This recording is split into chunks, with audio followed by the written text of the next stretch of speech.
از منزلی که رحیمه با زحمت و آرزوهای زیاد برای خود و 3 فرزندش بنیاد کرده بود، اکنون او را به خانه آخرت گسیل میکنند. او روز 4 اپریل با دست شوهرش کشته شد. به نقل مادرش، رحیمه 2 ماه پیش از شوهر جدا شد، ولی مرد تلاش داشت که با هر راه او را برگرداند. او آن روز به نزد من آمده گفت که اصلاح شده است. 5 وقت نماز میخواند و روزه میدارد. گریه و زاری کرد که او را ببخشیم و با دخترم آشتی کنانم. به حال او رحمم اومد. اینجا گناه من هم هست. رحم کردم و از دخترم محروم شدم. کی آنها کشتن فرزندان ما را بس میکنند؟ کی از حقوق زن حمایت میکنند؟ بعد از 3 ماه رحیمه 34 ساله میشد. به نقل مادرش، مرد گمانبر در قتل رحیمه شوهر دوم او بود. از ازدواج اول زن 2 فرزند داشت و بعد مرگ طفل آخرش او دختری را به فرزندی خوانده بود. نزدیکان زن میگویند شوهر دومش رحیمه را پیوسته میزد.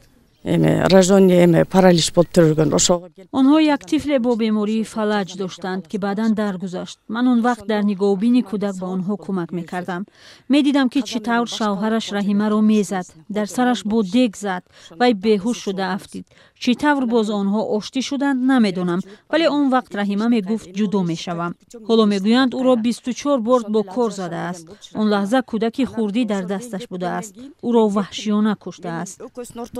به نقل همسایه ها، مرد بعد از قتل همسر به اداره پلیس رفته اقرار شده است. گفته است که رحیمه را گویا برای خیانت کشت. مقامات انتظامی هم گفتند نسبت به او برای کشتار با بیرحمی مخصوص پرونده باز شده است.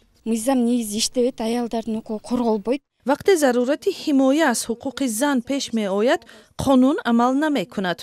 رحیمه چند بار به میلیسه ها مراجعت و از لطوکوب شکایت کرده بود. ولی با او گفتند که با کارهای اویلوی دخالت نمی کنند. وقتی زن را می کشند بعد قانون کار می کند. به دلیل تنگ دستی، رحیمه به سازمانهای حقوقی قرقیزستان هم مراجعت کرده بود. سال گذشته در گزارش ویدیویی این زن از زندگی خود، تلاشش برای تأمین و بنیاد خانه برای کودکان و مهاجرتش به روسیه نقل کرده بود. کودکان گفتند خودت رو عذاب نده، آنجا کار نکن، برای ما فقط خودت در کاری. بعد این خود همان روز رفته بلیط هواپیما خریدم. حامیان حقوق خشونت را علیه زنان در قرقیزستان زن ستیزی مینامند. کشتار زن از سوی شوهر یا همزیستش در این کشور حادثه کم نظیر نیست. اخیراً یک ساکن ولایت اسیقکول زن همزیستش را با بالغه کشته 10 روز جسد را پنهان داشته است.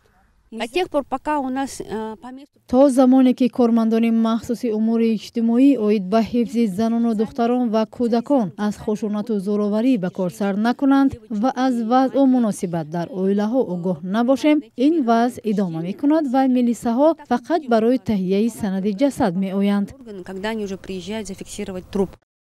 بعد از قضیه بریدن گوش و بینی زن از سوی شوهرش، مقامات قرقیزستان وعده داده بودند که برای حفظ حقوق زنان تلاش بیشتر خواهند کرد، اما این هم موردهای آزار و اذیت زنان را کم نکرد.